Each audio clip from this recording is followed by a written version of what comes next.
It's a privilege to be here tonight. I've known James for a few years, like he said, not 41 years, but it's a privilege to know him. I don't know when he sleeps, actually. He's always working, always doing something, but he's really a diligent guy, and I've learned a lot from him by being diligent. I've been in banking 41 years. Just to give you a little bit of my background, I'm originally from Hawaii. I was actually born in Japan. So all of you in here, except for my son, you all look alike to both of us, just so you know. Let's set the record straight. Asian lives matter, right? But I was born in Japan, moved to Hawaii when I was 10, and I lived there until I was 19 and came here to, actually on a baseball scholarship, believe it or not, small Japanese guy. And I went on to play at Gonzaga, and a fun fact is I was one game away from the College World Series. Remember that day, and I remember it was my junior year in college, and I remember that my goal was to play professional baseball. But I realized that summer, I was a junior, I realized that I wasn't going to make it. We played against some pretty tough athletes, and I remember laying in bed that night thinking if we win, we just had to win one game. We had to beat, this other team had to beat us twice. Arizona State, have you ever heard of them? They were a powerhouse back in 1979 and 78. And I remember laying in bed, and if we won the game, I was going to Omaha, playing the World Series. And if we lost, I was going back home to Hawaii for the summer.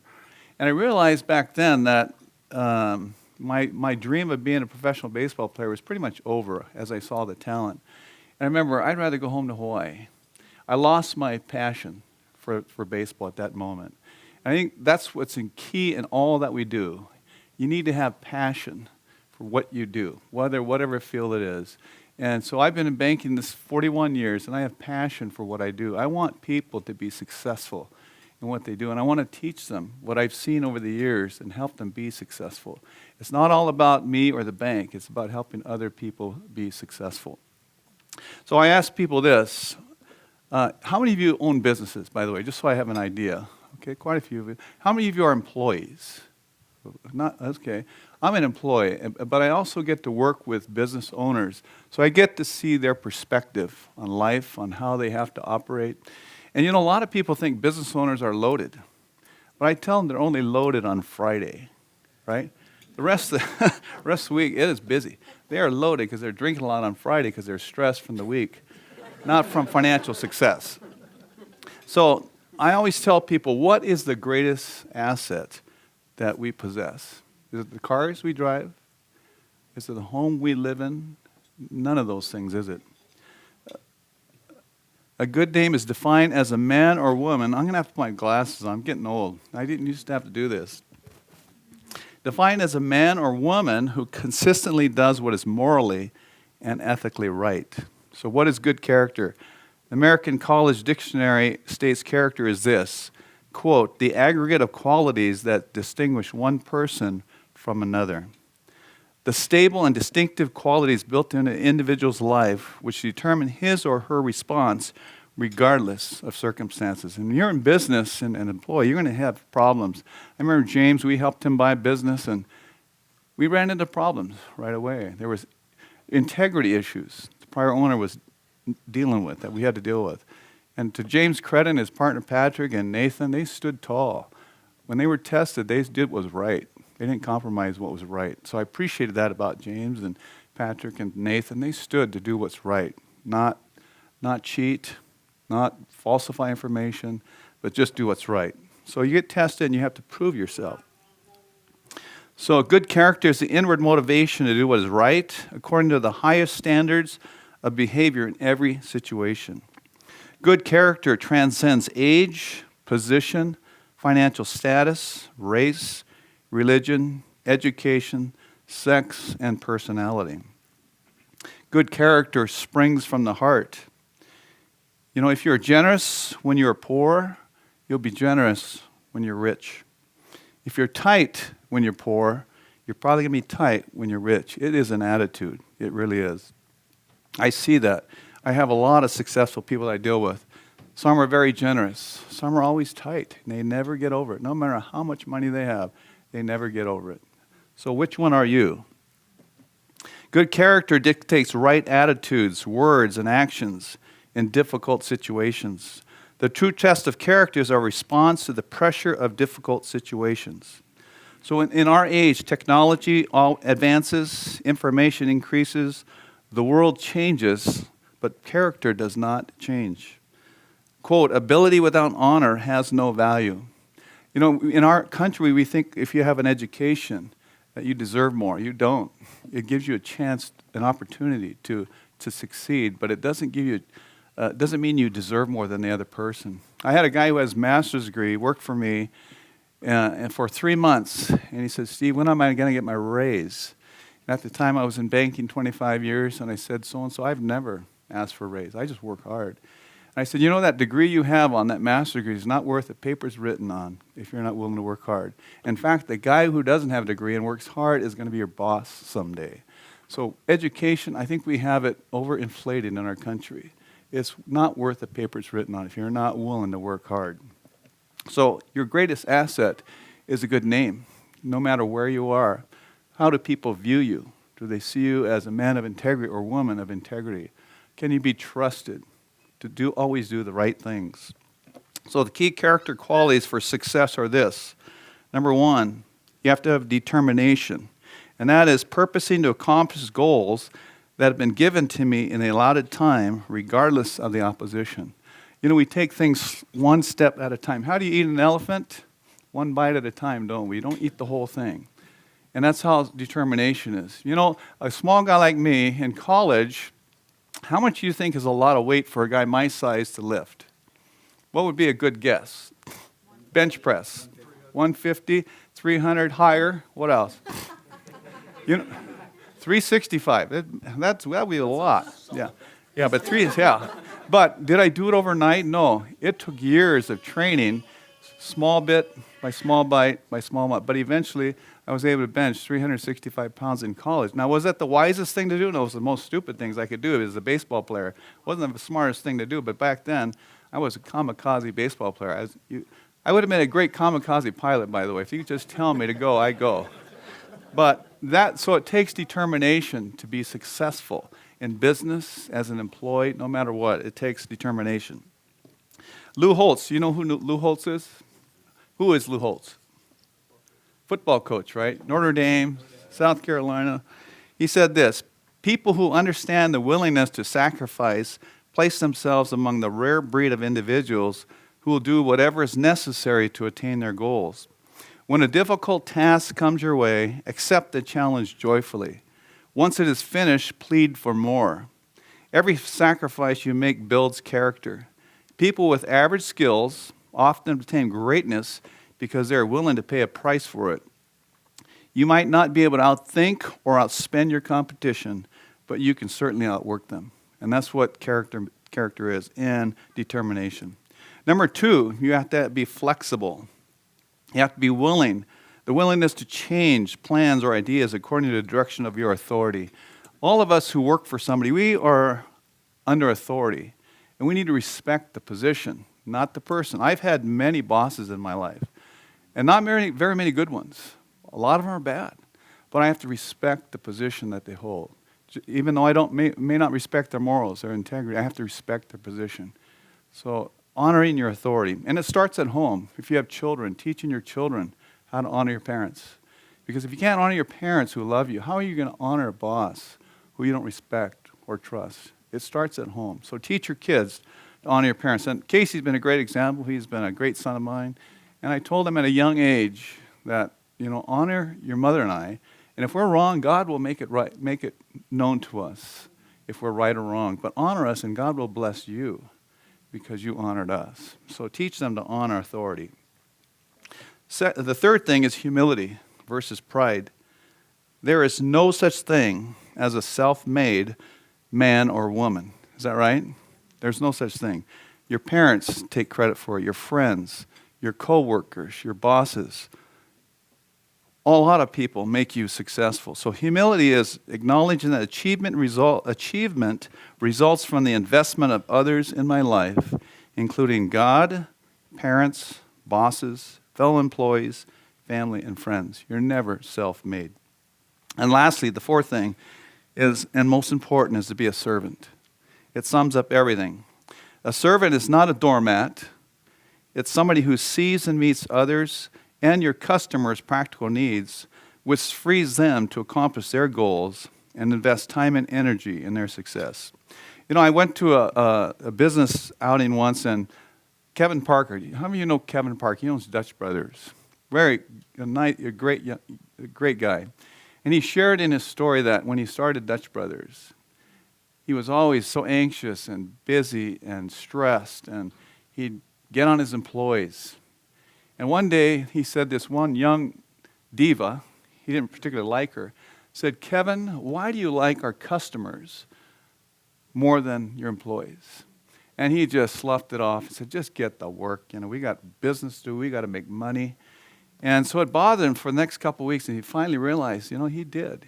He valued his customers more than he did his employees. Thought about it. And he thought about it, and he said, "I'm going to change my ways. I'm going to start valuing my employees more than my customers." And guess what? His business started to take off because his employees started to care about him and the business and his customers. So we got to focus on the people that help us be successful, and that's your employees. If you're a business owner, never forget them. Always be humble and a servant to them. Be a servant leader. So other keys to success. And I'm going to get into some business things before, but I just want to share some things that these are just rock solid things I see over the years that are important, whether you're a business owner or an employee of an organization. Other keys. Number one, be enthusiastic. How much time did I have when I stepped up to, all of us who stepped up today, how much time do we have to make an impression on you? Good guess, 7 seconds. I had 7 seconds to make an impression on you. And the next 30 minutes as I speak, you're confirming that first 7 seconds. So be careful. Your initial reaction, when people walk into your business, what do they see? What do they feel? Was that 7 seconds impactful? Or was it negative? It's important. Enthusiasm is by far the highest paid quality on earth, probably because it is one of the rarest, yet is one of the most contagious. If you are enthusiastic, your listener is very likely to become enthusiastic, even though you may present your ideas very poorly. Without enthusiasm, your sales talk is about as dead as your last year's turkey. It really is. I wanted to share a story about, there's some good books you can read. This is a good book, just some good basic things about character and integrity.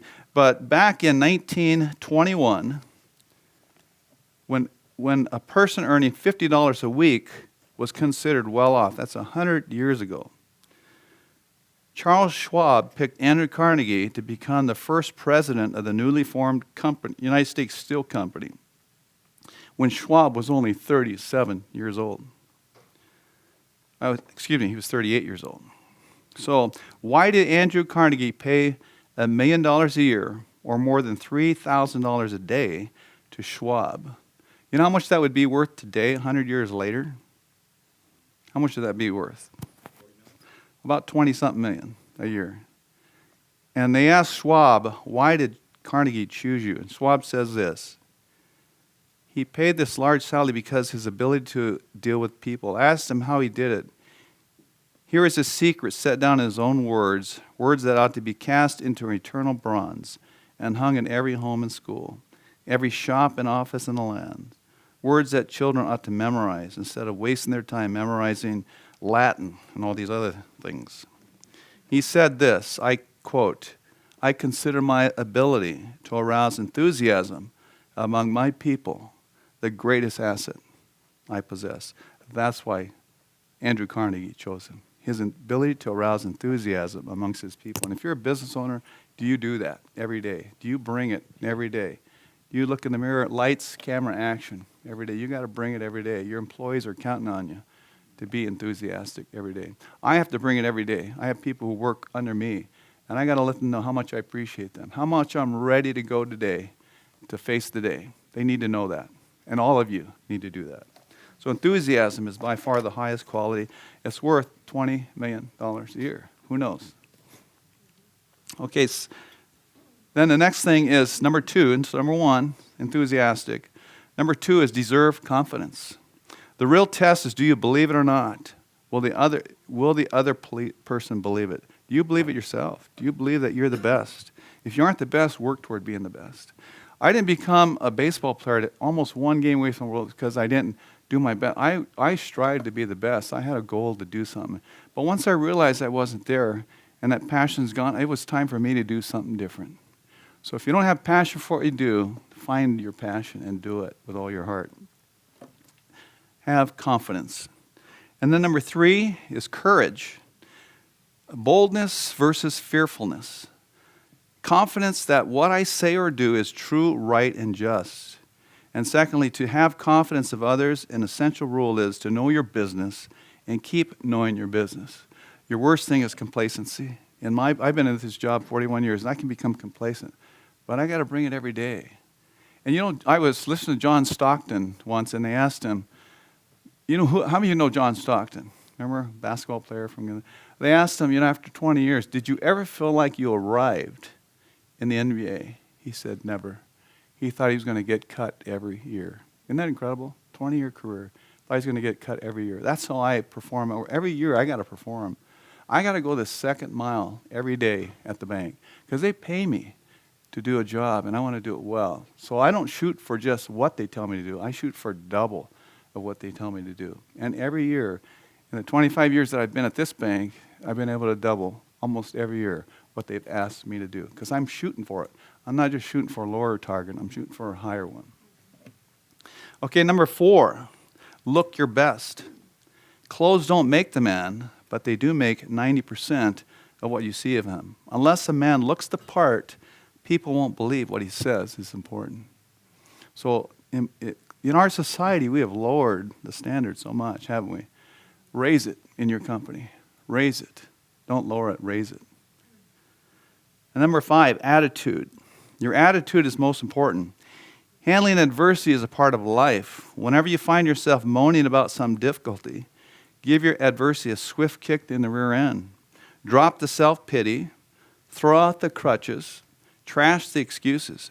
Do something positive. Do something positive. And once you stop wasting energy fabricating excuses, you can start spending energy creating victories. Don't be a victim, be a victor. Whenever you point a finger at someone, remember 3 fingers point back at you. The next time things aren't going your way and you're tempted to whine or finger point, remember the words of the wise captain who said, people don't care how rocky the ocean is. They just want you to bring the ship in. In other words, no one is interested in excuses, only results. You're paid to bring results for your company, your employer. As a business owner, there is no such thing as a nonprofit business. I'll tell you that today. I've not seen a nonprofit business today that's been successful. Even nonprofits have to make money. Things wear out. Roofs wear out, right? Cars wear out. There's no such thing as a nonprofit business. We all have to work hard. We're called to work hard.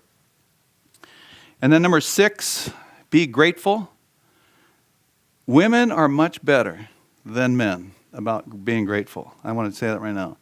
Gratefulness is letting others know by my words and actions how they have benefited my life. Let them know. Tell your boss, thank you. I had the opportunity to tell Pete Stanton, who's the bank CEO, owns the bank. I took him to lunch. I said, and he's probably the one I wanted to take him to lunch for. I said, Pete, I just want to thank you for blessing my life, my family. Thank you for giving me a great place to work. Be grateful. Show gratefulness. And people will want to help you be successful. And then number 7, people buy from people they like, they respect, and trust. People notice those who do what is right over what is easy. And then trust is a bottom line decision. They got to trust you. If they don't trust you, you're not going to get anywhere in this world. Your customers, if they don't trust you, you aren't going to get anywhere, any business, if they don't trust you. They have to trust you. So, an overnight success, how many years is overnight success? 15 to 20. Doesn't happen 1 year. It's 15 to 20. I hated my job for 16 years. I hated it. And I remember I was ready to quit. And a guy who was a former electrical contractor went to church with me. He said, Steve, before you quit, Your life will change. People will view you differently because you've been doing this for 16 years, and that's how they see you. If you leave this field today, it's going to be totally different. They will not see you the same way. So be sure, if you leave this industry, that it's the right thing that you're going to do. That was the best advice I got, so I decided to stick with it. And I got a job at Washington Trust. I felt like I died and went to heaven. They appreciated me there. They appreciated what I did for them. I'm thankful that I stuck with it. Now, 41 years later, I'm receiving the fruits of that decision. I could have quit, and I would have lost whatever I have today. So it takes perseverance. 15 to 20 years is an overnight success. It doesn't happen over in a day or a year. It takes years to develop a good name, but it can be blown overnight. We have many examples in the media, right? It takes a lot of years to build a good name, but it can be destroyed in a bad decision, right? So be careful. I want to share a story about Dan Dominco. He was a former CEO of Nucor, the largest steel manufacturer in the United States.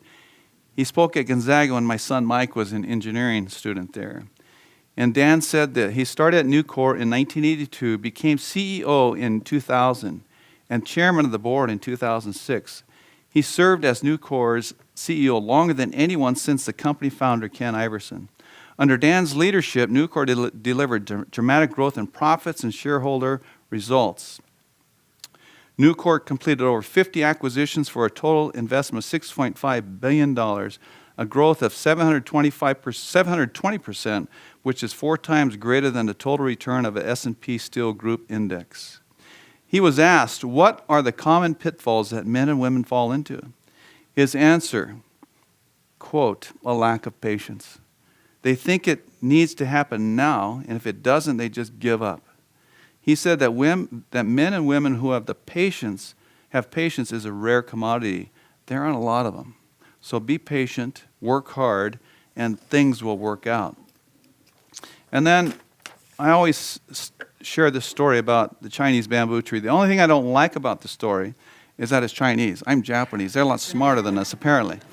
So you can look this up on Google. It says this, that if you plant a Chinese bamboo tree today and water and fertilize it, nothing happens the first year. So you get a little discouraged, like starting a business.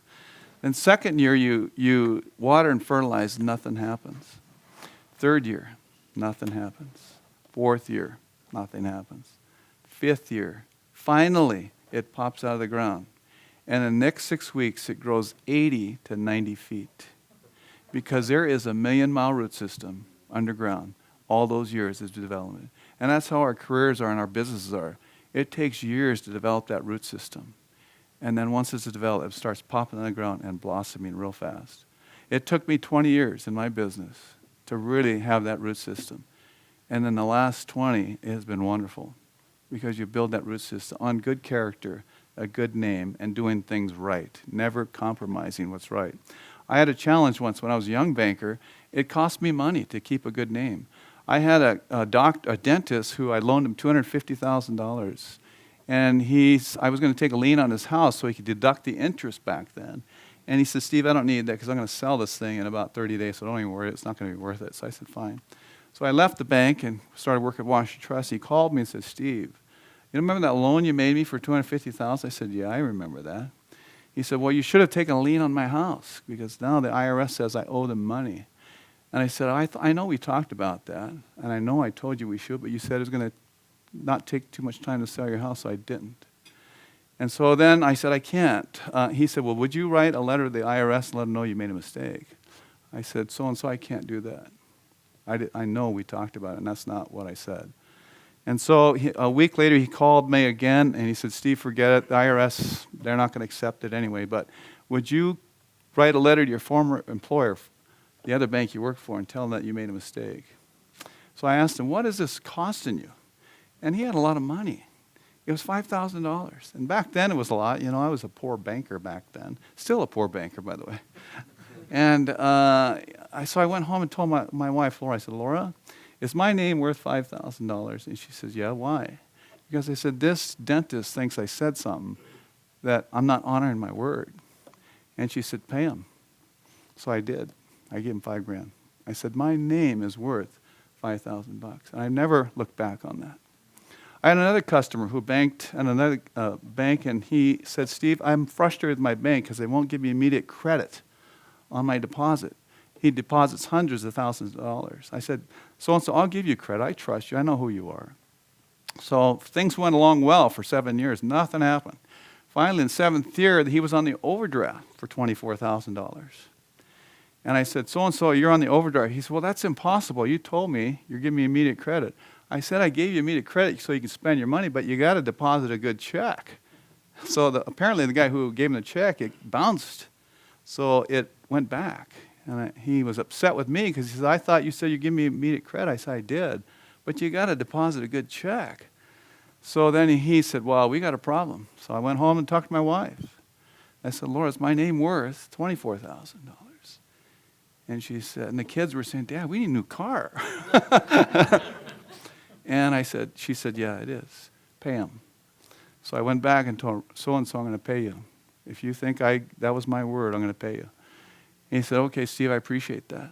But let me see if I can get the guy to give me the inventory back. He called me a week later and said, Steve, good news. He gave me the inventory back, but I still have to resell it. I can't let you off the hook yet. I said, fine. I had already committed. I'm going to pay him. A week later, he called me and said, good news, Steve. I was able to resell that inventory. But I want to thank you for being willing to honor your word, and it costs you money. So when you're tested, when you're up against that wall, how are you going to react? Are you going to do what's right, or are you going to compromise?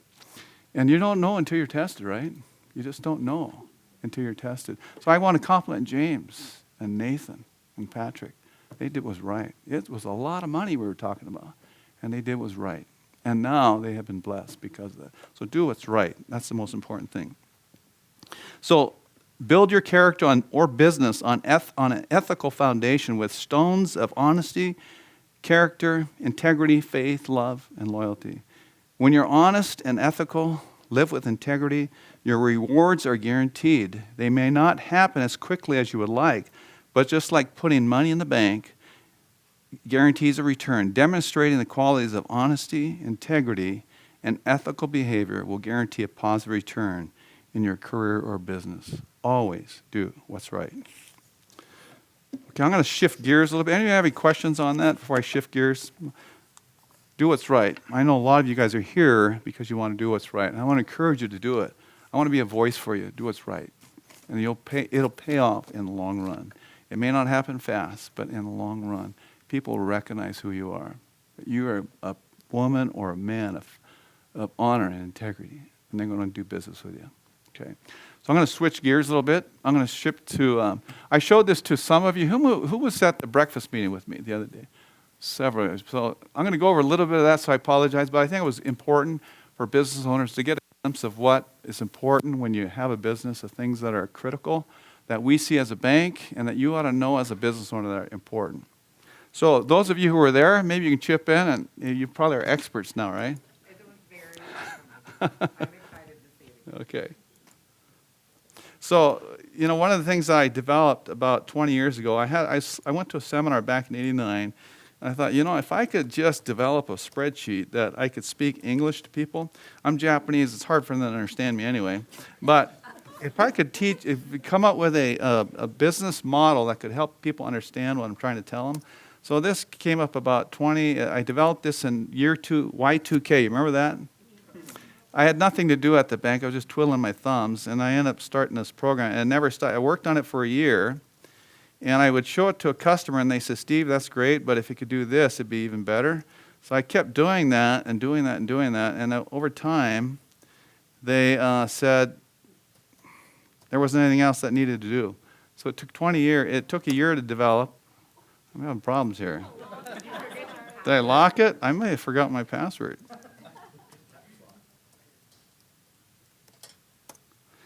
James, how am I doing on time? Am I right? Okay. So I show this to people first because there are 4 stages of business. Can everybody see that? Okay. I call it the wonder, the blunder, the thunder, and the plunder stages of business, okay? So a lot of times people have a misconception of banks They think that we help people in the wonder years, okay? If you had 10 businesses that started today, how many would be standing 10 years from now? You started how many businesses? 10 today. How many in 10 years would be around? 10 years?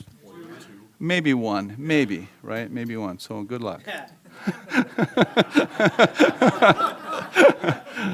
Okay. So and these are the types of businesses that I work with. I'm sure Bob, by the way, Bob is another banker here.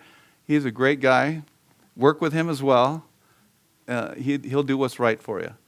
So these are the businesses that we work with. We work with service businesses.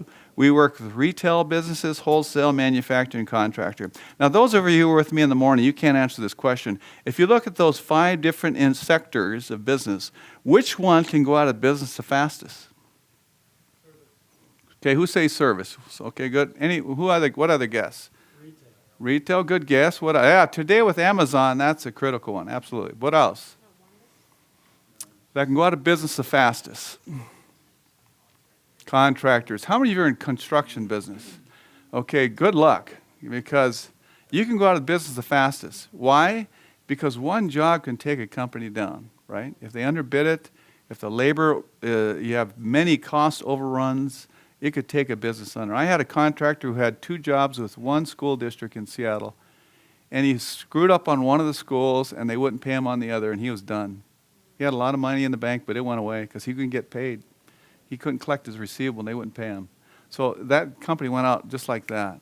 Now, usually in retail, in the service business, wholesale and manufacturing, it's a slow death. Retail is actually faster now because Amazon's come on board, but it's usually a slow death. You start seeing some trends happening, and it doesn't happen overnight. You start seeing it happening. It could be a year or two. Depends on how much working capital you have, and I'll get into that a little later. But it takes time, but a contractor literally can get out of business immediately. And so why are businesses have a tough time in this stage here? Because they have very little liquidity. They have a lot of equity is required to start a business. And oftentimes I tell them the best advice is, and oftentimes they're understaffed, but it's better to be understaffed when you're starting out because you got no money, right? And so I say when you're starting out, hire slow, right? And fire fast, okay? All right, just keep that in mind. Hire slow, but fire fast if you're just starting because you don't have the equity. You don't have time to waste or money to waste. You have to make a decision. So banks don't get involved with companies here. When they start to get to that 3 to 5 year line is when we start getting involved. We're just getting a little track record. And they're in that what we call the blunder stages because they need money. They're starting to grow. They have receivables. What are receivables? Who can tell me what an accounts receivable is? Invoices that you bill your customers. Correct. And you've got to wait to collect it, right? So as you grow, that gets bigger and bigger and bigger and ties up money, so you need money. And I always say this, cash is, those who are with me, cash is what? And access to cash is king. So I'm the access, right? But those you have to have. And working capital is queen. I'm going to explain that a little bit to you, right? Working capital. You have to have cash, you got to have working capital. So a lot of companies here don't have cash because all their money's tied up. In fact, a lot of owners say, man, I've been in business all these years, but where's all my money? I made $300,000. Where is it? Well, that $300,000 you see at the end of the year happened during the year. It's gone. Every day it's in receivables, it's in inventory, it's in equipment, somewhere. It's gone. That's the number you pay the IRS, but it's gone. It's already eaten up, right? So that's where we get involved, the blunder years. We call it the 5 to 10 years. And then you get into thunder years, and that thunder can last a long time. And when I call thunder years, it's those companies that have very little debt, they have a very little need for the bank, and they're well capitalized. They don't really need us. We give these companies umbrellas, and we only take away when it rains. They don't need us. Do you guys get that? Bankers give you an umbrella when it's sunny, and then when it rains, they take it away from you. You ever hear that? Okay, that's good. I'm glad you haven't heard that. So thunder years can last a long time. It could be 10 years or 100 years. There are companies around the world that are around for 200-300 years. In America, we don't have that because of greed, right? Everybody wants to sell out. They want to get their big bucks now. But in the world, there's companies around 200 or 300 years old companies, family-owned companies. Not in America. We have this capitalistic, we want to sell it, get our money now, and retire. So the thunder years could be 10 to many years. And then the plunder happens. What happens why does that happen? Second generation. Yeah, second, third generation, that happens. Because they don't know the sacrifice it takes and the passion it takes to run a business. They don't see that. They don't know the hard work that went into these wonder and blunder years. And they don't want that stress.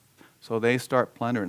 The biggest thing that I see with a lot of business owners, the dilemma they have that are very successful, they tell me, Steve, it's more stressful to think about how I'm going to get rid of this business. Do I give it to my kids and let them run in the ground? Or do I sell it and just give them money to live off of? That's a big stress for people. That's what happens. And so the other reason plunder happens is things change in your industry, right? I had a company that was selling in the fluorescent lighting business. Well, guess what happened to fluorescent lighting? What came up? LED, right? Fortunately, they've been around a long years, so they went through plunder for about 4 or 5 years. They lost money. But fortunately, they had a good balance sheet. They were able to get through the wonder, blunder, thunder years again. They're back to thunder. But it took years to rebuild it. But if they didn't have that working capital or fortress balance sheet, they would have been done. So business owners, you always are working in your business. You got to learn to also work on it. You got to look out there a little bit and see what's happening because it could hit you. Who would have thought COVID was going to come, right? That hit us all. Some benefited, some tanked because of that. So and I talk to business owners. If you're not a business owner, you're an employee, here's what business owner thinks. What's out there? What's going to hit me next? What's going to hit me next? Employees don't think that way. Employees think, when's my next raise, right? But employers, owners are thinking, what's out there that I don't see today that's going to hit me? That's going to affect all these families that I'm trying to take care of. That's their stress. Oftentimes I talk to business, they're doing very well, but they're always stressed. I said to some of them, smell the roses today. You're doing very well. But they never think that. They're always thinking, what can hit me? What can destroy this place? And they lay in their bed and they look at the ceiling. What's going to hit me?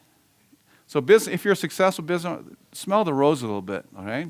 It's okay to take a day to breathe a little bit and pat yourself on the back. Then you got to get back at what's out there again. You got to always be thinking forward. So this wonder, blunder, thunder, plunder stages happens many times in a business. Many businesses start doing one thing. They may be doing roofing one day, but they're doing something different 15 years from a totally different company, right? Because they've evolved. They've evolved. So you have to evolve, right? You can't just stay stagnant. And you got to grow. Businesses that stay stagnant don't last. They aren't going to be around very long. You got to be growing. You got to be growing. Any questions on that before I get in a spreadsheet? Any questions? Do you see where your business is? What stage as you look at this? Somewhere in the wonder stage, looking at the ceiling, right? Somewhere in the blunder. You need Bob or me to help you, believe in you. And you know what's interesting? I tell people, collateral does not pay me back. It's people that pay me back. Collateral will disappear fast, but the people that I trust that I'm loaning money to will pay me back. So where are you at? Think about it. And how are you going to get, if you're in wonder, how are you going to get here? If you're in blunder, how are you going to get? And you want to avoid the plunder. You do not want to go there. Okay? All right, so then I'm going to show you real quickly this break even. For those, some of your eyes might be rolling over, but that's why I made this in color. Accountants are really boring. My son's a CPA, but he used to be a CPA. They're really boring people. In fact, do you know how you can tell the difference between an introverted CPA and an extroverted one? Well, the introverted one, when he introduces himself, he looks at his shoes. The extroverted CPA looks at your shoes. That's the difference. Right, Casey? Okay, so I made this in color so it's a little more eye-appealing. But this is a balance sheet. Who knows what a balance sheet is? Balance sheet is a moment in time, right? That's a snapshot in time. So today is May 27th. I'm going to take a snapshot of all of you, and this is how you look. Then the P&L is activity. Sales, expenses, activity. And that's like when you're on a diet. I'm going to take a picture today, May 27th. You always look great like this. But a P&L is activity. Then a year from now, your P&L is what you did, how much miles you ran, what exercise you did. Then we take another snapshot, And that's what happened. That's what a balance sheet is. A snapshot in time. A P&L is activity. What happened during a period of time. And so this is a balance sheet, and I want you to be impressed with me because it does balance. I have total assets here. This is in millions of dollars, or thousands of dollars, I'm sorry. So this is $1 million in receivables. Somebody owes this company $1 million.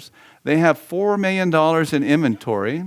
They have equipment worth $7.5 million, and they've depreciated it about $4.2 million. So their net fixed assets are 3.3. So they have assets of 8.9 million. So they say, well, how did I pay for that 8.9 million in assets? Well, this company has a line of credit of $1 million to pay for that. He has long-term debt of $3 million to pay for that. And he has equity, his money in the company of $4 million to pay for that. So that's how he's funded it over the years, okay? So when you look at this balance sheet here, how much money does this company have to make? That's a big question. When you look at a company, how much money does a company have to make? And I can tell you by looking at this section here, this little section here, I can tell you how much money this company has to make. Those of you who were with me in the morning, how much does this company have to make? You remember what I told you? Come on. There you go. Good. Good. It's $300,000. And that's what they call principal due on your long-term debt. Because interest is expensed, right? Those of you who know business and P&L statements, interest is expensed, but the principal is not. Okay? So this company has to make at least $300,000 to pay that principal payment, minimum. They got to do that. So if this is $600,000, that means they're going to pay their debt off in less than little over 3 years, right? But they have to make $600,000 in a year to break. That's their minimum they have to make. So that's the first thing I look at as a banker is, what does this company have to make in a year just to keep, to basically break even? So that's the number you ought to be. What's your long-term debt? How much principal do you have to pay? That's how much you have to make. After distributions, after taxes, okay? That's best practice. So I have companies that have no debt. They own their equipment, they own their inventory, they own their receivables, building everything on this side. Then I have other companies that owe money on their receivables, inventory, equipment, building. They're all bankable. Where do you want to be? I'd rather have you over here someday, have a goal. It's like moving the Titanic. It doesn't happen overnight, but let's have a goal to get you over there, okay? Or you may be happy here. That's fine. It depends on where you're at, but where do you want to be? And we'll help you figure that out, okay? They're all bankable. So in this case, this company has to make I'm going to say $600,000 because you got to service that debt. So then I take you to this next sheet. Can everybody see this? Is that big enough? Is that big enough? Can you see this here? Okay, let me make it bigger. James, are you doing okay so far still? Okay. All right, so what is overhead? What's overhead? What's that? Correct. So what are some overhead items? Insurance. What else? Employees. What else? Rent. Yeah, car expense. Logistics. Everything. All travel, advertising. All that's overhead. Overhead is anything that you have to pay for. If you did nothing in business, you have to pay it still. That's overhead. Whether you do business or not, you have to pay it. Okay. So if this company has $2 million in overhead, okay, let's say $2.3 million in overhead. At a 20% gross profit margin, that means when he sells a product, he makes 20% on it. He has to do $11.5 million just to keep his doors open to break even. Does that make sense?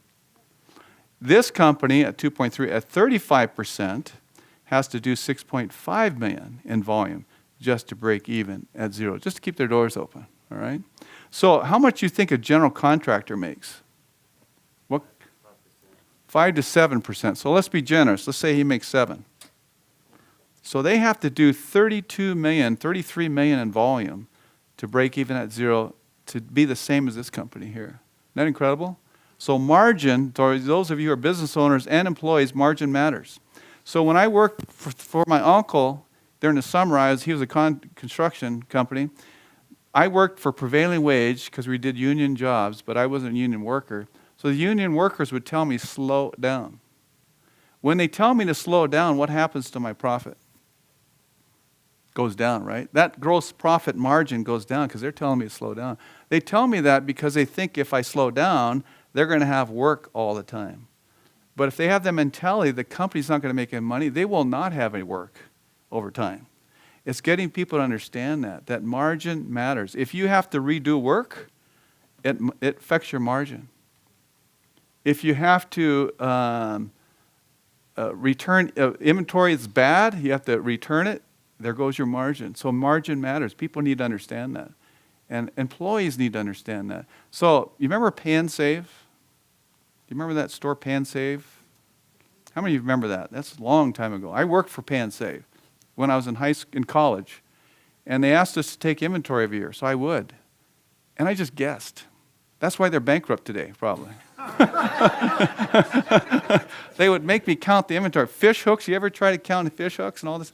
So I just guessed. And I didn't know how important it was. I was just a college kid. I had no idea. But it's important to know what they didn't tell me that. So you need to tell your employees it's important. It matters. Yeah. Okay, this is a little off subject. Yeah. If you were doing baseball in Yeah. Gonzaga, Yeah. what was your major? You know, it was a worthless degree, actually. It was business management. It was worthless. Quite frankly, a lot of degrees we get are worthless. Let's just say it, right? It's worthless. Now, that's why I told all my kids, if you're going to go into business, get an accounting degree. At least you know something. You have a skill. If you're going to, and my other son, I said, be an engineer. You want to be an engineer? At least he has a skill to come out of college with. But mine was worthless. I learned nothing. And try to get a job with a business manager degree out of college. That's how I end up in banking, right, Bob? We have nothing to offer. There you go. So, yeah, if you're going to go to college, have a specialty. Tell your kids to have a specialty. Don't get a liberal arts degree. It's going to get you nothing. Really. Have a skill. Yeah, so mine was nothing. But I had to learn. So when I got in bank, I really dug in. See, what happened to me, I met my wife my last semester of school. I was a terrible student, by the way. I flunked I barely passed. But I met my wife my last semester in school, and she was pretty smart. And I thought, man, I better get my act together. I finally studied my last semester. I thought, actually, if you read and study, you can actually get good grades. So my wife changed my life. I started actually studying. But I wish if I could go back, I would have done what my sons did. I would have had an accounting degree. But I've learned, I know more accounting than they do. They will never admit it, but I had to teach them some of this stuff. But I've learned it. But I wish I would have had it coming out of college. Yeah.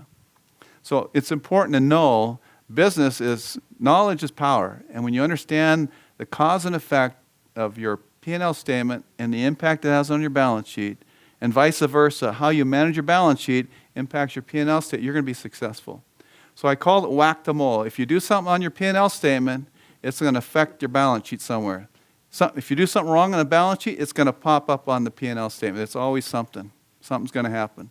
So the more you understand that, the more successful you're going to be. And the business owners that understand that, they're the most successful ones. Tradesmen who've learned this thing. They don't sit back, I'm going to trust my CPA to tell me. The ones that are most successful are the ones who understand this. And you know who are the best business owners that I run into? People who grew up on a farm. They know how to figure things out. Or people like James who grew up in a business. They know how to figure things out. Baseball players, not so good. Not so good. Does that make sense? Break even? So if you have a business, you say, Steve, I want to increase my, I want to add a guy for $50,000 a year. So I'm going to put 50 here. And if I have a 25% margin, can he generate 200 grand in volume to just cover himself? You got to ask that question. Can he do it? If it's going to cost you 100,000 to add a person or a couple, can they bring in 400,000 in this case or $1.4 million in this case? Is it realistic? Just ask yourself. It's a pretty simple formula. If they can't do that, then you don't do it. Make mistakes on paper, not in reality, right? Do it on paper first before you kill yourself and run out of money. Okay, so I'm going to go quickly here. I got about 10 minutes, James? Okay, so this next page here is the most important page of my whole spreadsheet. It looks kind of crazy, but this box here is the most important box that I'm going to talk about. Because how you manage your receivables, we call those trading assets. They trade every day. When you make a sale, every day something's changing. Whereas, what are fixed assets? equipment, no, property, and equipment. Man, they don't change every day, right? They're steady. They're there. But receivables, they're changing every day. Every day you do business, it's changing. So this is why this is so important, because when you have volume in sales, it impacts your receivables, impacts your inventory, impacts how you pay.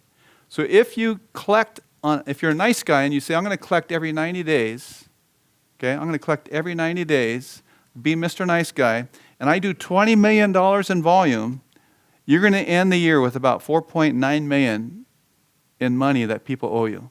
You started the year with $1 million. You have to pay that. You have to fund that somehow. That's where we come in as a bank. You have to fund almost $4 million somehow. Then you say you really love inventory, and you want to carry 300 days worth of inventory, whether you like it or not. That's $13 million in inventory. That's a change of $9 million. So between this and that, you have to pay for that somehow. That's where a lot of companies are making money and they're going bankrupt because they're growing too fast and aren't collecting things. All right?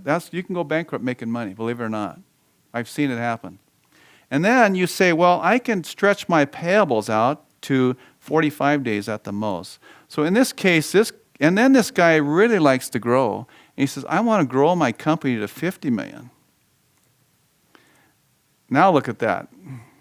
He has a need of $46 million that he has to fund somehow.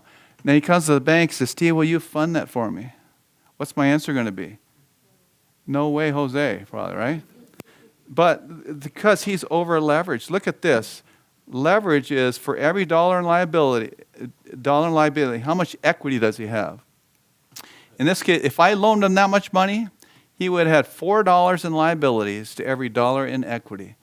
And that is cause for problem, because your chances of survival are very slim if things turn the other way. As a general rule, banks like to keep it about 2 to 1 or better, because if tough times come, you have a chance to survive. If you're leveraged above that, your chance of survival will go down. And it's the issue of risk reward. If you sell that, I banked a company like this. Their leverage was 5 to 1, it's getting better, so I took him on at 5 to 1, knowing it's getting better. But he sold that company for $15 million. How much did I get of that $15 million? Bob, how much did I get of the $15 million? Sure. 0. I got my loan paid back, but I got 0 of that $15 million. I just got my loan paid back. So I took all the risk. He got all the reward. So the banks are saying, what do we charge? We charge 4 or 5% maybe. What do hardball lenders charge you? 25 to 36%, and they want part of the business. So they're taking that risk with you. They get the reward with you. We as a bank, we don't get that. If it goes bad, who gets all the downside? Me. I've been there. I've been looking at the ceiling a few times in my career where I've lost millions. Yeah, so we get the downside, but we don't get the upside. So that's why the bank says, no, our MO is 2 to 1 or better, because the risk reward, we don't get that reward. We get all the risk. We don't get the reward. So keep that in mind when you're looking for a bank. So that's why banks say, that's not who we are. We're just not that. We're steady Eddie type of people. We have to make a lot of good loans to cover one bad one, okay? So does that make sense?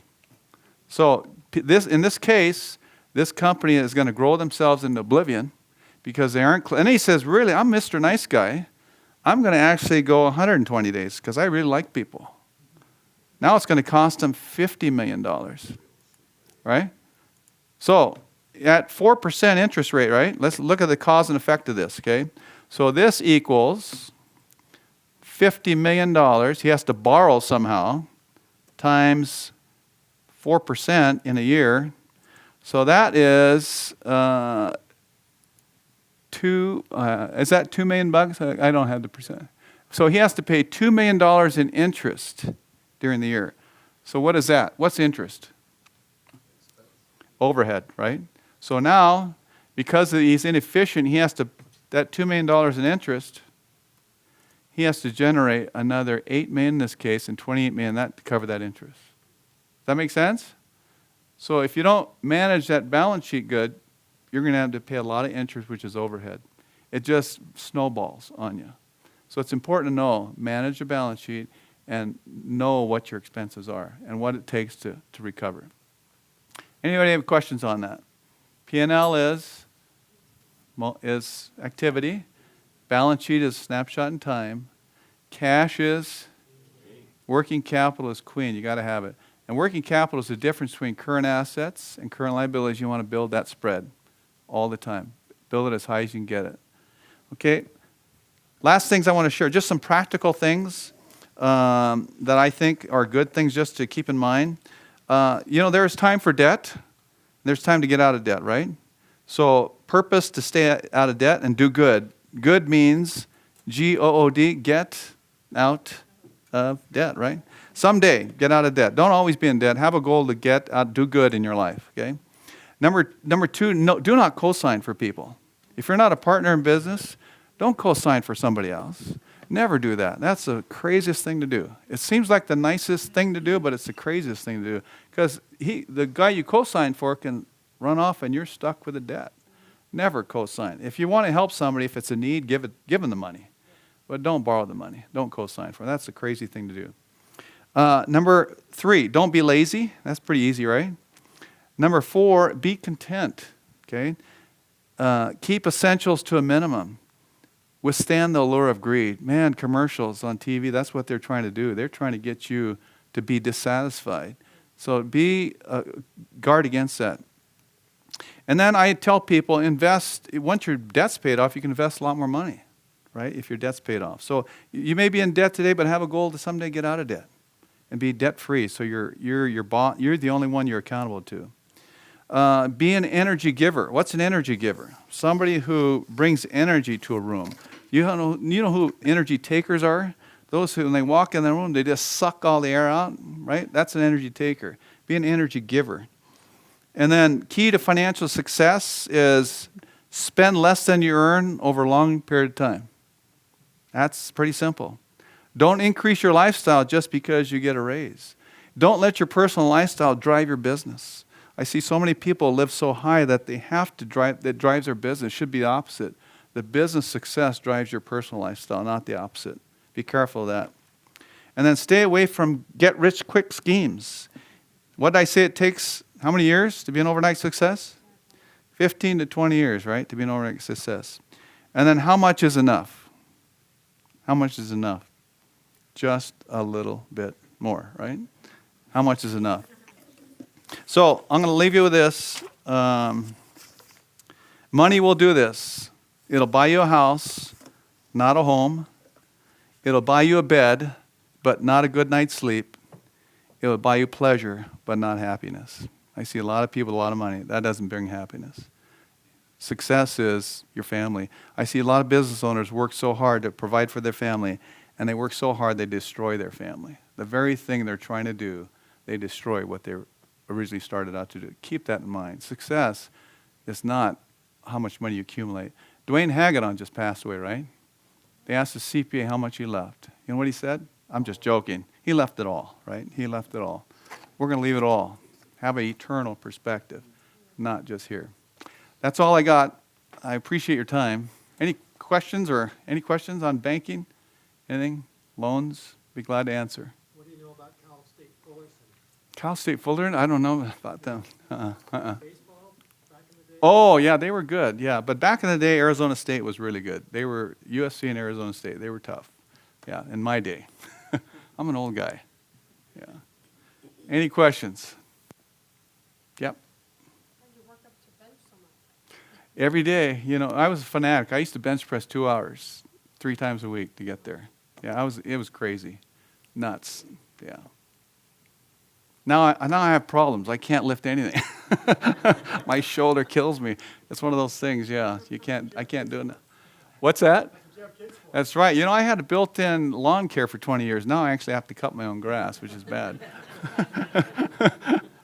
But no, I love you. You know, and the other thing I share it too. You know, I have the privilege. You know, sometimes I complain, but I have the privilege to help my kids buy homes. You know, my net worth hasn't gone up, but I tell people my family net worth has gone up because actually my kids have homes. I've worked hard. I still work today because I'm at the highest earning capacity of my career, and my kids are at their lowest. So I want to help them while I'm at my highest and they're at their lowest. So I want to invest in their homes. I help buy them homes. And I was giving this talk to a college, and some Korean kid stand up and says, "Can I be your son?" I said, "No, you look like me, but no. You're not, no. I got 4. I got enough." So help your children be successful. You know what homes cost today?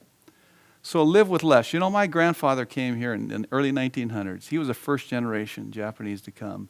He sacrificed it all. He had nothing. And then my father had 8 children in a family. My dad was the 4th oldest. And they were thrown in an internment camp. And they came out with nothing. And then they hardly went, none of them went to college. Really, only one really was successful that went to college. My Uncle Tack, he was the first Japanese American to go to Naval Academy. And, but all of my uncles and aunts were successful. So from my grandfather, first generation, very poor, second generation, was successful. Now I'm the 3rd generation. Now all my kids, I've had the privilege of helping them go to college. My dad couldn't do that. My grandfather couldn't do that. Look at long term. What legacy are you leaving for your children? Help them out. In America, it's a different, the Asian culture is help your children. In America, it's like, you're on your own. But you help your kids, sacrifice for them so they can help sacrifice for their children. And then that's success in my mind, not what we accumulate. We're going to leave it all. We're going to leave it all. Yeah. Anything else? Yep. What's that book that you held up there? Oh, this is how to win friends and influence people. There's some good books. I'll share with you. This is a really good one that I read back in '89. Oh, I don't have it with me. Let's see here. This is an excellent book. It's a must-read for anybody. If you've never done sales, this is a good, How I Raised Myself from Failure to Success in Selling. It is one of the best books I read. I read it in 1989, and I still use it today. So I encourage you to read it. Your kids should read it. It's a great book. Yep. How many books you got in your bag now? You know, I have several. I've read all these. This was a good one. This was the... You carry those around with you every day. No. But I do show people that there are some good things, like selling things. We're all, how many of you are salesmen? All of you should raise your hand. We're all salesmen. We're all selling something, yeah. If you're an employee, you're selling something. If you're a business owner, you're selling something. We're all salesmen. We're selling something all the time, yeah. Any other questions? All right. Thanks for your time. I really enjoyed all of you. So.